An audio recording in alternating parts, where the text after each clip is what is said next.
Xiaomi's upcoming 18 Pro and 18 Pro Max may have just been certified for sale in China. It will very likely be the first phones to use Qualcomm's upcoming Snapdragon 8 Elite Gen 6 Pro SoC. The Xiaomi 18, 18 Pro and 18 Pro Max to be unveiled in September. It appears Xiaomi is sticking to its guns and plans to continue with the rear screen design. Xiaomi plans to introduce more creative enhancements to the secondary display, likely in the form of expanded software features and improved interactivity. The rear screen could gain more functional control options, such as notification handling, camera viewfinder assistance, or contextual widgets.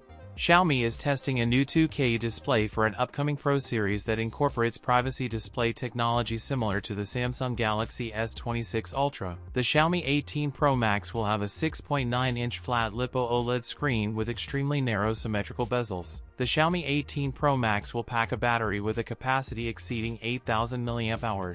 Also said to support 100W wired charging and wireless charging. That's it for today's video. If you enjoyed it, don't forget to like, comment, and subscribe for more content. Thanks for watching, and I'll see you in the next one.